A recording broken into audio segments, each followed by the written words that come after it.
so pleased to have with me in studio the Honourable Senator Tony Loffreda. To give you a little background, Senator Loffreda was appointed to the Senate of Canada in 2019. He is the first Canadian-born senator of Italian descent.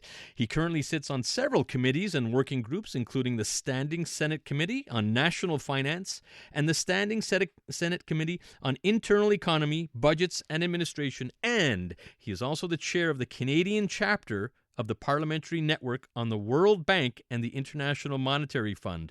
Prior to his appointment, Senator Loffreda was a vice chairman and executive at RBC, and perhaps most importantly, he's a leading philanthropist, actively serving many communities and having chaired fundraising activities right across the country for various causes, including many right here in Montreal, including Giant Steps School, the Montreal Jewish General Hospital, McGill University Goodman Research Center, the Montreal Cancer Institute, and many more. The list goes on.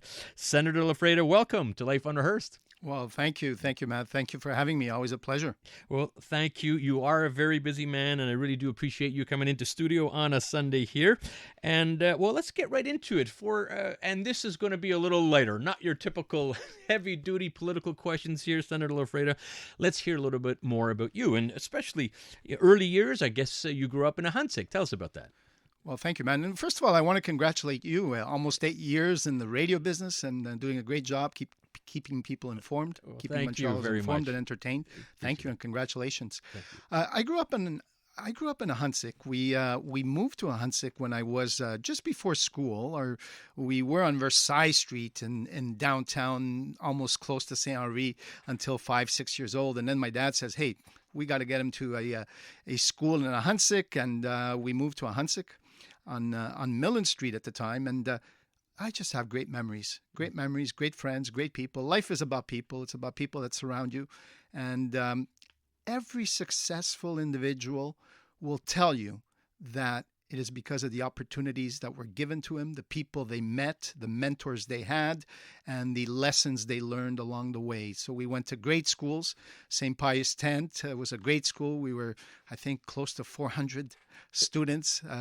That's what stands out, and I'm sure that stands out for many, many people. And you talked about St. Pius, and you were mentioning prior off air, you were proud of our public education system. In fact, you do a lot of work for the English Montreal School Board, and wonderful. I mean, sometimes it gets knocked, and tell us about, you're just humble roots and got your education like most other people.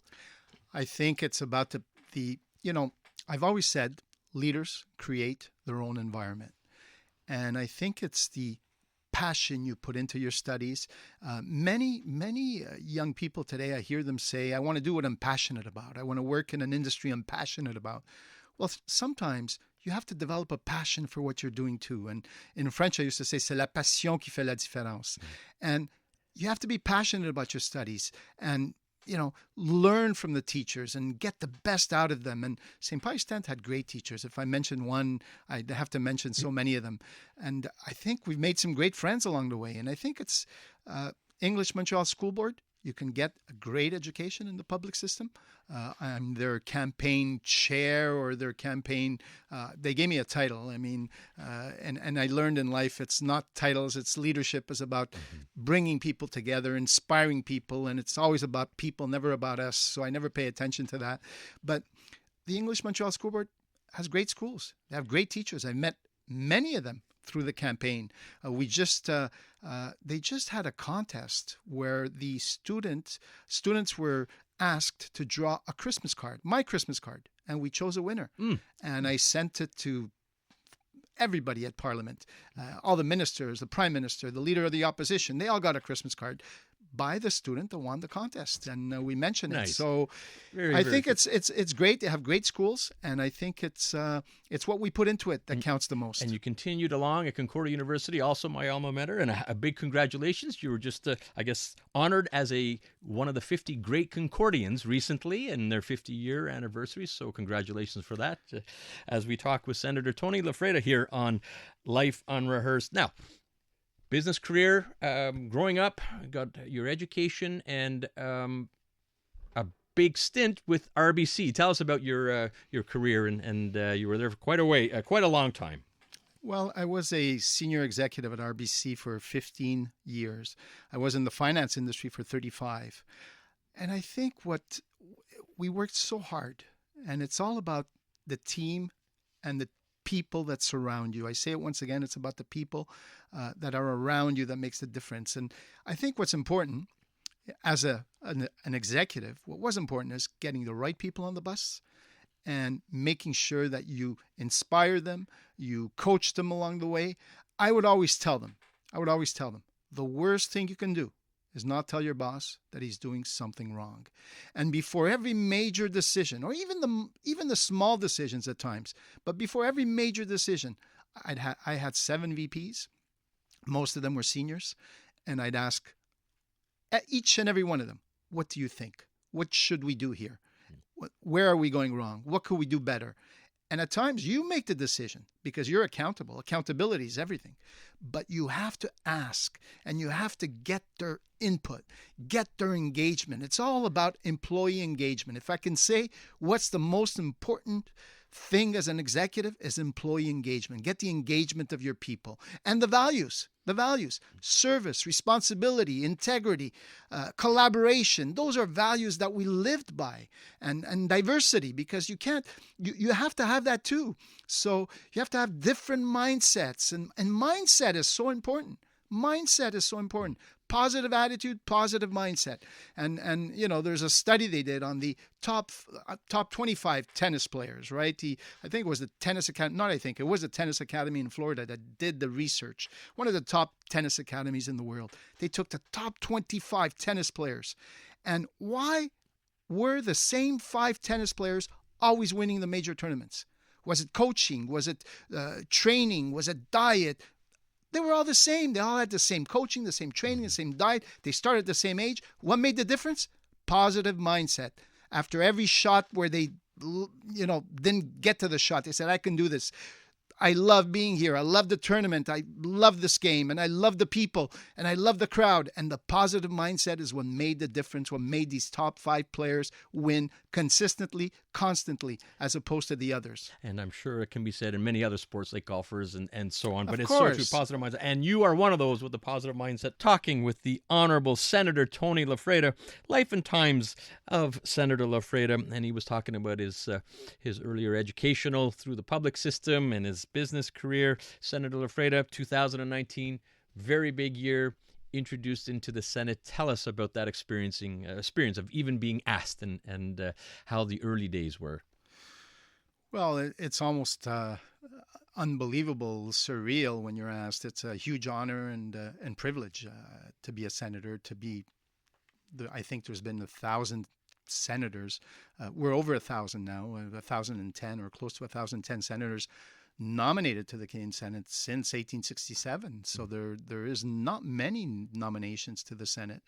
And I'm just honored and privileged to be there. It's at times you pinch yourself. And even when I do get in the chamber, still today, I look around and you're surrounded by accomplished professionals, judges, doctors, business people, and engineers, journalists, and lawyers, and they're accomplished individuals. And you look around and say, wow, I mean, just to learn from them, to listen to them, to be there with them. And they also appreciate and value what you bring to the Senate, right? The 35 years of in the financial industry. It's you bring that to the Senate, which is extremely important to share. And at times they don't have that experience that you've had.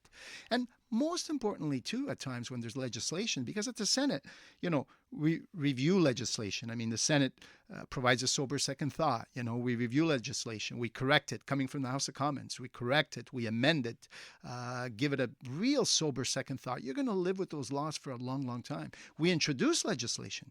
Many Canadians don't know that senators introduce legislation. We investigate topics of national interest, topics that need to be investigated. We represent minorities and regions, and these are important aspects of Canadian democracy. The Senate acts as a firewall too.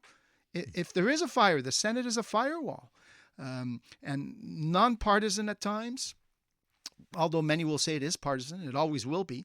But still, sober second thought, firewall, introducing legislation, reviewing legislation. We've amended more bills than ever before. So I'm just look around the Senate chamber at times and look at all the senators that are there, all accomplished individuals, each and every one of them, and I say, wow, this is amazing to live this experience and to learn from these people and to listen to what they have to say. And I'm sure you appreciate it from your roots as well, where you came back from humble beginnings, and there you are in a room like that. Must be something special. Talking with Senator Tony Loffreda here on Life Unrehearsed. Be remiss in not asking you about the political environment. I mean, probably not a better time to have a bit of a break during the holidays just to get out of it. So stressful from just the general population. A lot of things going on with Prime Minister Trudeau and throw in incoming President Donald Trump. And it's very anxious times for many Canadians. So what's your take on all this turmoil? Well, first, if we start with the tariffs being threatened on Canada, 25%, we need a plan. We need a plan going forward. Here's our plan. Many people forget and haven't mentioned that 60% of the crude oil imported by the U.S. is from Canada. Over 80% of the electricity imported by the U.S. is from Canada. So, then we've got the minerals, we've got the aluminum, we've got the steel, we've got, the list is long. So, we have to put Canada first. We need a plan to tell the Americans, here we are, we're Canadian. Most Canadians are proud to be Canadian. They want to remain as Canadians, don't want to join the U.S. We've all seen those polls. And we've got to tell the Americans, we put Canada first. What's best for Canada? Here's you want to impose tariffs, there's no sense in stooping to that level and making threats. No need for that. But put together, like in business. I come from the business world. Put together a plan. Everybody has an opinion, and everybody can throw around threats and tweets and what have you. Doesn't mean anything. What's important in life is judgment. And judgment comes from facts, from research, from experience. And we have to put that judgment forward, saying here is why we Canadians, Canada, is good for you. It makes life better for the Americans. Here's why. And if you impose tariffs, here's what's going to happen if we do the same. Not threaten to do the same, but if we do the same, here's what happens to your energy sector. Here's what happens to your, whatever. There's billions of dollars that cross the border every day, both ways. So what's good for the U.S. is good for Canada. What's good for Canada is good for the U.S. And we can use that, it's about people. I've always said, it's not just important to help clients thrive. We got to help communities prosper. If Canada prospers, we've got a stronger military. We can support the borders much better than we do right now. There's a lot of improvement that can be done on that side. Our military spending has to increase, and so it's good for the U.S. to have a strong ally, northern ally for them. That's what they must wish. And they've got a huge military, the strongest in the world, strong economy, and we're just privileged and honored to be their neighbor. And that's what we have to put forward. And they should be honored and privileged that they have Canada as a neighbor, because Canada is good for the Americans. Listening to Life Unrehearsed, Matt Del Vecchio here talking with Honourable Senator Tony Loffreda. A big part of you, of who you are, is giving back, Senator Loffreda. Philanthropy is so important, coming from very humble beginnings, and you are involved in so many organizations. It is the holiday season, and philanthropy perhaps is even more important, a little more magnifying glass on it. Tell us about the importance of philanthropy. It's so important. It's been such a huge part of my professional life. I mean, when I started, I remember we started the first, and if I mention one association, I'll have to mention 22 of them. They'll all be calling me tomorrow and saying, "Hey, Senator, why didn't you mention us?" But there are some in my bio and that you have mentioned. But the most satisfaction I've gotten out of my career, and still until this day, is when you go to a fundraiser and you know you made a difference. I've done so many as honorary chair and honorary presidents on committees. And today as senator, I don't raise funds anymore as a senator because obviously I've resigned from the 21 boards I was on. I retired from RBC, and I don't raise funds because it's a conflict of interest. But I will still support many, many events and associations personally. And we'll support personally because we love doing that. We love to see people benefit from what we're doing, make a difference in the lives of people.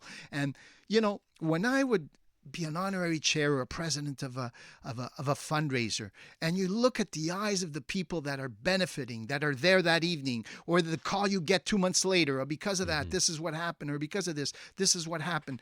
You know, I'll go back to one of the first, and I'll mention one. One of the first fundraisers we did, and hopefully I won't get too emotional, and emotional people make great leaders. Hopefully I won't get too emotional. But one of the first fundraisers I did was for the Heart Institute, Montreal Heart Institute, with my late friend, and at the time he was a senior executive at the bank, Mr. Tony Meddy. And I remember we did the ball at the time. The first ball, one of the first balls at $1,000 a ticket. And everybody I asked, would you participate? Somebody said, I'll give a $500 donation. I'll buy a ticket. I'll buy a table. And we gave bursaries to doctors, aspiring doctors. And today, seeing like Dr. Guerra, for example, is one of the aspiring doctors we gave a bursary to, Peter Guerra. He's one of the seniors at the Heart Institute and helping people, saving lives. And you look at that, and how could you not be satisfied when you see that? You know, and Mr. Meddy was the founder. We were all on that initial committee as co-founders. And it's amazing when you see these young doctors that have benefited, the institute that has benefited, and the Heart Institute is one of the major top heart institutes in the world. In the world. And so Matt, that's what, you know, purpose. Life is purpose. And the fundraising is, the philanthropy is just, it's capital letters, not just the first P. They're all in capital letters. Well, you know, you do so much. That's just one small example of the many, many organizations that you've supported. And you squeezed in there. You had to leave from 21 boards. This is just amazing, becoming a senator. And that's a huge commitment, and becoming a senator. And I really want to thank you, Senator Tony Loffreda.